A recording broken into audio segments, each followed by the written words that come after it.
সবার আগে বাংলাদেশের জায়গায় আমরা দেখছি সবার আগে দলীয় স্বার্থ। জাতীয় সংসদে বিএনপি এটা লিখিতভাবে প্রমাণ করেছে তারা একটি আপোষকামী দল। আমরা একটা স্বপ্নকে সামনে নিয়ে এগিয়েছিলাম। আমাদের আজকে স্বস্তি যে আমরা যে কথাগুলো বলেছিলাম, যে একটা নতুন রাজনৈতিক বন্দোবস্তের কথা, আমরা রাষ্ট্র মেরামতের কথা বলেছিলাম, আমাদের দল যতটুকুই করতে পেরেছে তার চাইতে বড় সাফল্য হচ্ছে আজকে মুখে মুখে আমাদের স্বপ্ন এবং স্লোগানগুলো সবাই ধারণ করেছে। আপনারা জানেন আমরা বলেছিলাম নেতা নয়, নেত্রী নয়, দল নয়, মত নয়, পথ নয়, পন্থা নয়, সবার আগে বাংলাদেশ আমরা মিন করেছিলাম। কিন্তু অনেকে আমাদের সেই স্লোগানকে গ্রহণ করে নিয়েছেন, রাষ্ট্র মেরামতের রূপরেখাকে অনেকে গ্রহণ করেছেন। এতে আমাদের খুশি হওয়ার কথা ছিল, আনন্দিত হওয়ার কথা ছিল। দুর্ভাগ্যজনকভাবে আমরা দেখছি যারা এই স্লোগানগুলোকে ধারণ করেছেন তারা আসলে হৃদয় দিয়ে ধারণ করেন নাই, যার কারণে আজকে সবার আগে বাংলাদেশের জায়গায় আমরা দেখছি সবার আগে দলীয় স্বার্থ। আজকে আমরা দেখছি সবার আগে নিজেদের কৌশল এবং প্রতারণার ফাঁদ।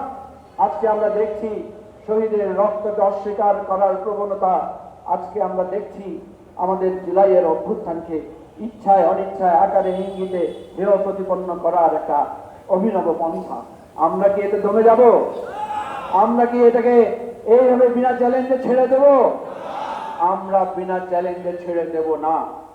যেই স্বপ্ন আমরা দেখিয়েছিলাম, যেই যাত্রা আমরা তিল তিল করে শুরু করেছিলাম, যেই প্রত্যাশা বুকে নিয়ে আমরা একটা নতুন পতাকা, নতুন স্লোগান, নতুন একটা রাজনৈতিক দলের সূচনা করেছিলাম, আমাদের জীবনের প্রত্যেকটি মুহূর্ত, সময়, শ্রম, ঘাম বিলিয়ে দিয়ে আমরা সেই সত্যকে, সেই স্বপ্নকে সফল করব।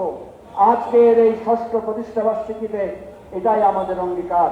বিএনপি সবসময় বলেছিল যে তারা আপোষহীন একটা দলের নাম।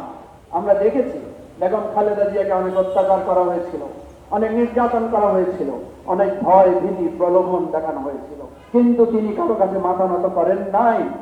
ফলে বেগম খালেদা জিয়াকে ইতিহাস স্বীকৃতি দিয়েছে আপোষহীন নেত্রী হিসেবে। গত ১৫-১৬টা বছর আমরা যেটা শুনে এসেছি যে বিএনপির নেতাকর্মীরা গুম খুনের শিকার হয়েছেন, জামাতের নেতাকর্মীরা গুম খুনের শিকার হয়েছেন, মায়ের বুক খালি হয়েছে।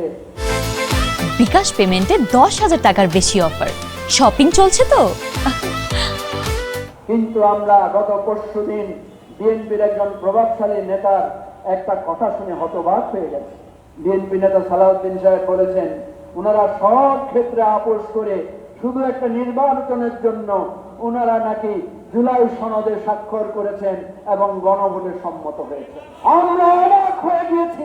জাতীয় সংসদে বিএনপি এটা লিখিতভাবে প্রমাণ করেছে তারা একটি আপোষকামী দল এবং জুলাইয়ের গণ অভ্যুত্থানকে ধোঁকা দেওয়ার জন্য, শুধুমাত্র নির্বাচনের মাধ্যমে ক্ষমতায় আসার জন্য তারা এই ধরনের ছলচাতুরের আশ্রয় নিয়েছে।